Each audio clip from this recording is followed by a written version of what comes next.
écho des bus pour vous ce soir. Donc voilà, une belle pluie là qui tombe ce soir, ça rafraîchit avec toutes ces chaleurs que nous traversons depuis des jours. Ça fait du bien un peu, du rafraîchissement. Donc petite méditation pour terminer la journée. Notez ce que le Seigneur vous dit. Puis-je partager avec vous quelque chose de précieux dans ma relation avec le Seigneur? Il s'agit d'une habitude simple mais puissante. Tenir un journal, noter ce que le Seigneur révèle, ce que vous ressentez, ce qui résonne en vous dans vos moments de recueillement avec lui. Il y a un magnifique verset dans Habakkuk qui illustre cela. Je me tiendrai à mon poste de garde, je me placerai sur le rempart et je veillerai pour voir ce qu'il me dira.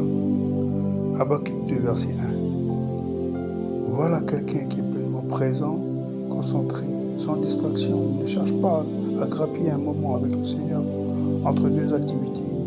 Il prend délibérément le temps d'écouter. Et lorsque vous faites cela, lorsque vous accordez au Seigneur toute votre attention, vous constaterez qu'il commence à vous parler. Souvent non pas de manière bruyante ou théâtrale, mais avec une douce incitation, un mot, une image, une assurance tranquille dans votre esprit. C'est pourquoi je vous encourage à toujours avoir un carnet ou un journal à portée de main. Je ne vous demande pas d'y consacrer des heures chaque jour. Commencez par 7 minutes et observez ce que le Seigneur peut faire avec le peu que vous lui confiez. Au fil des ans, j'ai rempli tant de carnets, de bibles, de gribouillis, de petites choses que le Seigneur m'a murmurées et elles sont si précieuses. Parfois, je relis ce que j'ai écrit il y a des années et je me souviens à nouveau de sa fidélité. Alors notez ce qui vous tient, ce qui vous vient à l'esprit. Même si cela vous paraît insignifiant, plus tard vous comprendrez que c'était le Seigneur. Il vous guide, vous encourage, semer une vision dans votre cœur. Il a même dit dans Habakkuk 2, verset 2, écris la vision, rends-la claire. Il y a quelque chose de puissant à coucher sur le papier ce que le Seigneur vous dit.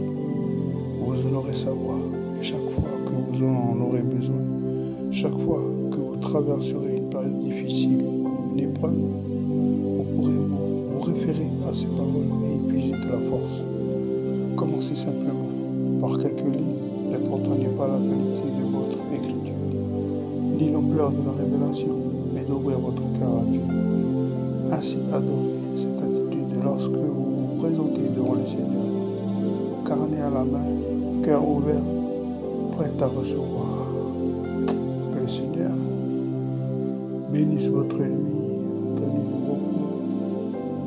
Voilà, avec une petite prière quand même.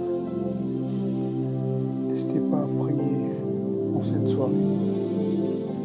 Demandez au Seigneur de remettre sur votre journée de demain. Voilà, que le Seigneur vous bénisse.